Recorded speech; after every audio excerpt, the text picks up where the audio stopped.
الفل يا عم اشرف، نهارك ابيض. احمد حسن من خط حلوان. صباح الفل يا عم اشرف، انا احمد حسن من حلوان، خط حلوان.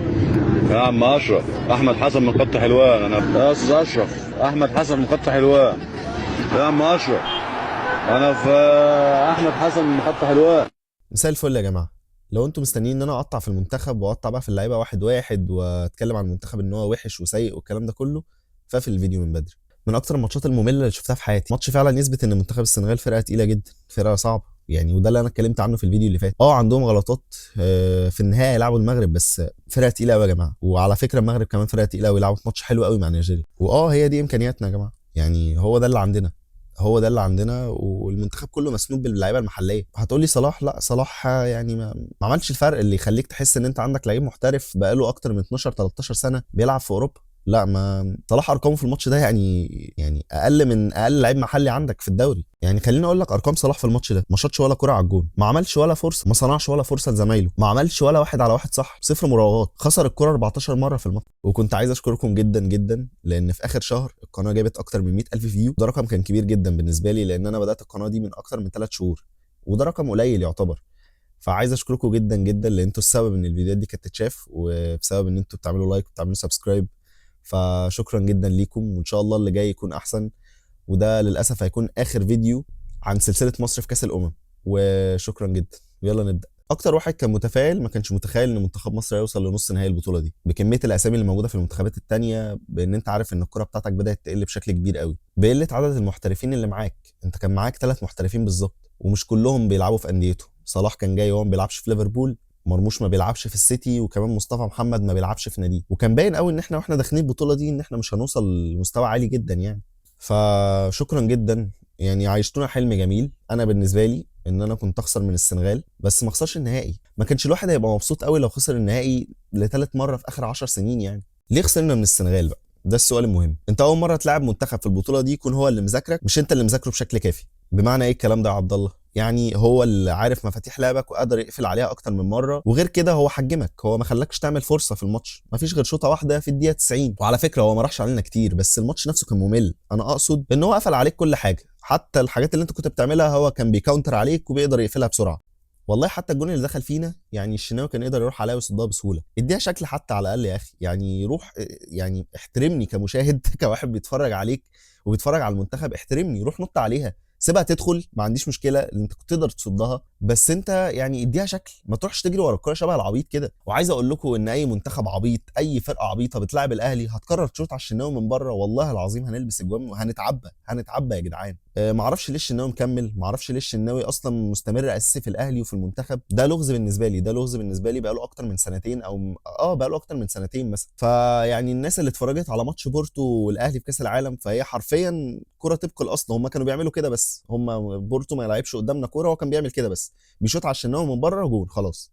فزي ما قلت لكم، انا مش عارف ايه السر اللي مخلي الشناوي لحد النهارده اساسي مع المنتخب واساسي مع الاهلي.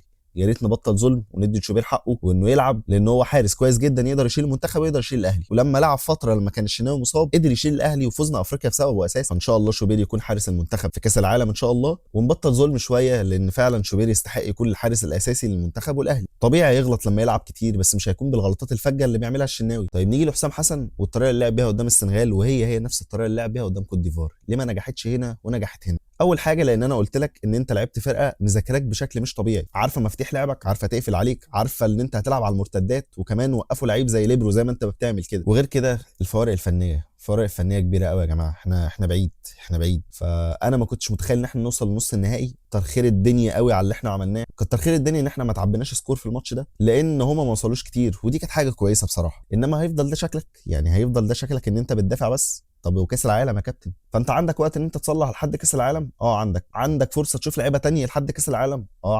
عندك فرصه تجرب في وديات؟ عندك. فيا جماعه ما تبقاش الدنيا سودة قوي كده حواليكوا يعني انت عندك محمد هاني هو الباك اليمين الاساسي لمنتخب مصر والاهلي، وهنا هم بيقولوا ان هو احسن باك يمين في مصر. يعني انت متخيل الكواليتي اللي عندك؟ فاهم ان حسام حسن بيقول ان ده احسن باك يمين في مصر. طيب انت فاهم ان ابراهيم حسن اللي هو من احسن باكات اليمين في تاريخ افريقيا بيقول على محمد هاني ان هو الباك اليمين الاساسي وهو احسن باك يمين؟ متخيل الفرق صح؟ متخيل الفرق اللي انا بتكلم عليه؟ والله ما جاي اصدعك بفكره ان هي دي القماشه وهو ده اللي عندنا وهي دي اللعيبه اللي تقدر تسد، بس للاسف ده الحقيقه، للاسف دي الحقيقه. حسام حسن وابراهيم حسن ما كدبوش لما قالوا ان هو احسن باك يمين في مصر. احسن نادي بيلعب في مصر اللي هو الاهلي، واللي بيروح افريقيا واللي بيكسب افريقيا واللي بيروح كاس العالم، الباك اليمين الاساسي بتاعه محمد هاني. يا جماعه يعني بجد الموضوع مش طبيعي، انت وصلت لمرحله من الرضاءه مش طبيعيه. ويا جماعه اللعيبه عملت اللي عليها وزياده، اللعيبه دي بتلعب مستويات اكبر منها بكتير، اللعيبه دي جابت 110% من مستواها. واحد زي ياسر ابراهيم ده بيلعب مستويات ومطالب ان هو يسد قدام مستويات مش طبيعيه. محمد هاني او ايا كان ياسر ابراهيم طبعا كان جامد. انا بتكلم على اللعيبه اللي انت شايف ان هي وحشه، برضه بيلعبوا فرق تقيله قوي، يعني بيلعبوا حاجات فوق مستواهم بكتير قوي قوي قوي. فلا شكرا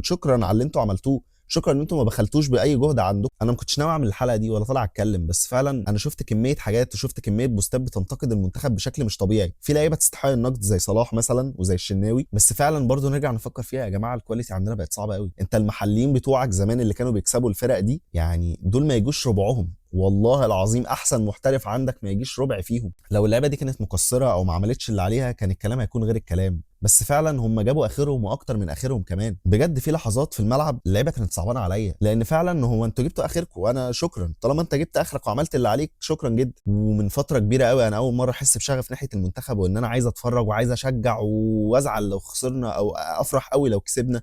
ده ما كانش موجود بالنسبه لي قبل كده، ما كانش موجود بنفس المستوى. فشكرا رجاله، عملتوا اللي عليكم، وان شاء الله في كاس العالم تقدروا تعملوا حاجه احسن. عندنا فرصه ان احنا نشوف لعيبه تانية، وعندنا فرصه ان احنا نشوف لعيبه احسن من كده. والموضوع لازم يبتدي من تحت قوي، يعني بصراحه لازم الموضوع يبتدي من تحت قوي، ان اللعيبه تطلع فاهمه كوره، ان اللعيبه دي تطلع بكواليتي احسن. عندك فرصه تطلع ده، لان انت عندك لعيبه كتير قوي بتتظلم تحت. وانا زي ما قلت لكم ده اخر فيديو عن البطوله، ان شاء الله نكسب ماتش الثالث والرابع، هيكون قدام نيجيريا يوم 18. يعني لو كسبنا ده يبقى حاجه كويسه جدا، ما كسبناش فعادي، مش فارقه بالنسبه لي او مش فارقه اغلب الناس اصلا. فيا رب نعمل حاجه، يا رب نكسب، ناخد تالت على الاقل، يبقى لينا شكل كويس، نلعب كرة احسن من كده بكتير، ما تبقاش دفاع طول الوقت.